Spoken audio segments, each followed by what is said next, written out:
आज पंचतंत्र में जो कहानी मैं आपको सुनाऊंगी उस कहानी का नाम है धूर्तों की चाल। किसी जंगल में एक शेर रहता था। वहीं पर बाघ, कौवा और गीदड़ उसके साथी थे। एक बार वे सबके सब जंगल में जा रहे थे तो शेर ने ऊंट की ओर देखकर कहा,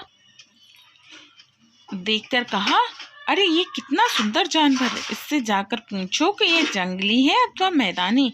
कौवा झट से बोला, हे महाराज, ये ऊंट मैदानी है, इसका मांस बड़ा मजेदार होता है, इसे मारकर खा लीजिए। यदि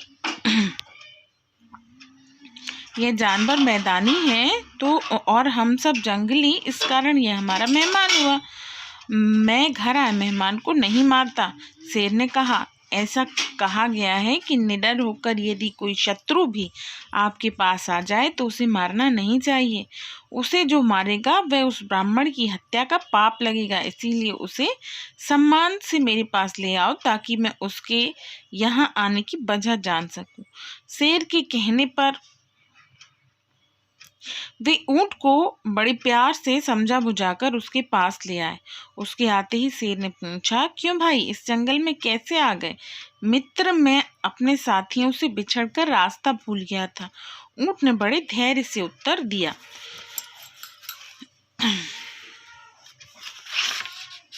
शेर उसकी बात से बहुत प्रसन्न हुआ। उसने ऊंट से कहा, देखो भाई, अब तुम नगर में मत जाओ, हम लोगों के साथ रहो, यहीं पर हरी हरी घास खाकर जीवन का भरपूर आनंद लो, हम तुम्हारे साथ हैं। शेर और उसके साथियों की बातों में ऊंट का दिल बहुत खुश हुआ। उसने दिल ही दिल यह निश्चय कर लिया कि अब नगर में उस मालिक के पास नहीं जाएगा जो दिन रात उसकी पीठ पर बोझ लादे कर खुद मजे लेता है। अब तो वह आज से जंगल में ही रहेगा।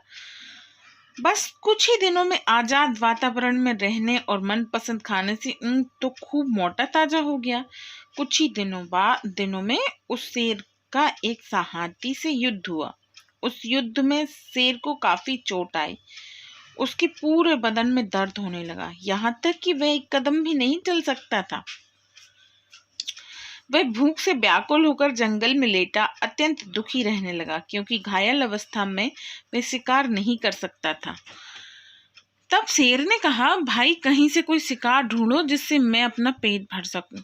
शेर की बात सुनकर कौवा, गीदड़, बाघ इधर उधर घूमने लगे, पर शेर के बिना वे किसका शिकार कर सकते थे। चारों तरफ घूमकर वापस आ गए। फिर एक स्थान पर बैठकर सोचने लगे कि आखिर शेर के लिए खाना कहाँ से लाएं।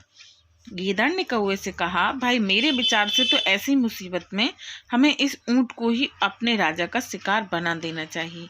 आखिर ये यहाँ पर रहकर मुफ्त खा खा कर ही तो पल रहा है। बात तो ठीक है भाई, पर तुझे ये पता होना चाहिए कि हमारे राजा ने इसे अपना मेहमान बनाया है और मित्र भी, वह कैसे इसे खाएंगे। कौवा गीदड़ की बात सुनकर बोला।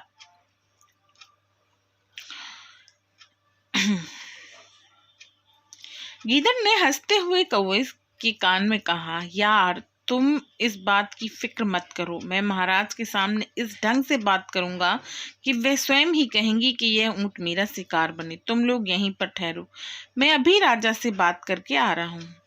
यह कहकर गीदड़ अंदर महाराज के पास गया और जाते ही हाथ जोड़कर बोला, महाराज, हमने सारा जंगल छान मारा परंतु हमें कहीं कोई शिकार नहीं मिला। अब हमें हिम्मत नहीं है कि आप भूखे रहें, इसलिए हमने सोचा है क्यों ना इस ऊंट को काटकर आपका भोजन बना दिया जाए। गीदड़ की बात पर शेर बहुत गुस्सा आया। उसने गीदड़ को डांटती हुई कहा, यह कैसे हो सकता है? ऊंट हमारा मेहमान है। यदि तुमने दोबारा यह बात कही तो मुझसे बुरा कोई ना होगा। गीदड़ ने शेर की बात सुनकर कहा, महाराज, यहाँ पर आपके जीवन का सवाल है। राजा से कीमती जान प्रजा की नहीं होती। हाँ, यदि आप उसे स्वयं शिकार बनाए तब ही तो पाप है। यदि वह खुद अपने आप को आपके हवाले कर दे तो यह पाप नहीं होगा। जो तुम लोगों को अच्छा लगे वही करो, मैं इस समय कुछ नहीं कह सकता, शेर ने उत्तर दिया। गीदड़ बाहर आकर उन दोस्तों से कहा, ऊंट भी वहां आ गया था। देखो मित्र, आज हमारा राजा मर रहा है, इस समय में उसकी जान की हिफाजत करना हमारा धर्म है, क्योंकि कहा गया है कि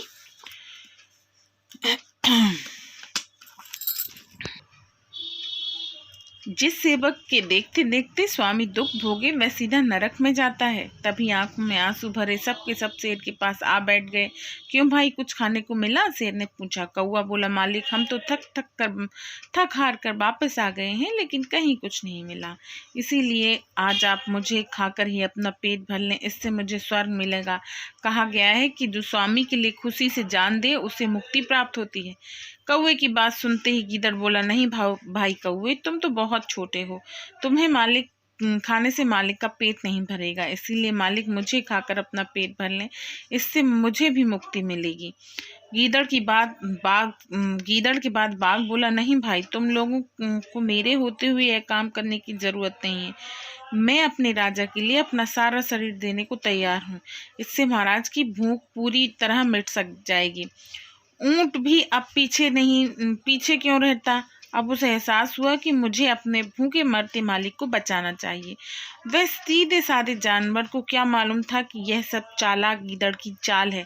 ऊंट भूलेपन में ही बोला, भाइयों, यदि तुम लोग मालिक के लिए अपनी जान दे सकते हो तो क्या मैं आपसे पीछे रह सकता हूँ? इसीलिए मेरे मालिक, तुम मुझे खाकर अपना पेट भर लो। ऊंट ने इतना कहते ही गीदड़ और बाघ उस पर टूट पड़े और देखते ही देखते उसे चीर फाड़ करके टुकड़े टुकड़े करके आराम से खुद भी खाने लगे और साथ ही शेर के आगे भी डालते गए। जिस राजा के मंत्री ईमानदार ना हो, उस राजा से प्रजा कभी खुश नहीं रहती। जैसे गिद्धों के झुंड में घिरे हंस से जो व्यवहार होता है, राजा गिद्ध के समान और मंत्री लोग हंस के समान होते हैं। कोमल जल के निरंतर रगड़ से पत्थर भी पिघल जाते हैं, फिर मनुष्य के कोमल हृदय भेद नीति कुशलों द्वारा कान भरते रहने से कैसे दृढ़ रह सकते हैं? बैल ने दमनक की ओर देखकर पूछा, मित्र, मैं आपकी सत्य बातों पर विश्वास करता हूँ, लेकिन अब आप यह बताओ कि मैं क्या करूं? तुम किसी और स्थान पर चले जाओ, ऐसे पापी राजा की सेवा करना बेकार है। यदि कोई गुरु भी पथभ्रष्ट हो जाए तो उसे छोड़ देना चाहिए। मगर मेरे भाई, शेर मेरा शत्रु तो नहीं है, यदि वो मुझसे नाराज है तो मैं जाकर उसे मना लूंगा। नहीं, वह घमंडी शेर मानने वाला नहीं है। नहीं मानेगा तो मैं उससे युद्ध करने के लिए तैयार हूँ। दमनक समझ गया कि बैल हार मानने वाला नहीं है, कहीं ऐसा ना हो मेरा मालिक मारा जाए। उसने सोचा किसी तरह से इसे यहाँ से भगाने के लिए विवश करो, इसीलिए उसने आखिरी प्रयास करते हुए कहा, देखो भाई, राजा और सेवक में युद्ध कभी नहीं होना चाहिए। उसने फिर कहा, मेरे भाई, लड़ने में दोनों पक्षों का नुकसान होगा, फिर दुश्मन को अपने से कभी कमजोर ना समझो। यह जरूरी नहीं कि जीत आपकी ही हो, मगर मैं यहाँ से भागना नहीं चाहता मित्र। भागोगे नहीं तो फिर वही हाल होगा जो सागर के किनारे वाले टिटिम्भी का हुआ था। लो सुनो, मैं तुम्हें उस टिटिम्भी, उपनाम टिटहरी, एक पक्षी जो अधिकतर पानी के किनारे रहता है, की कहानी सुनाता हूँ। ये कहानी मैं आपको कल सुनाऊंगी। Okay, bye.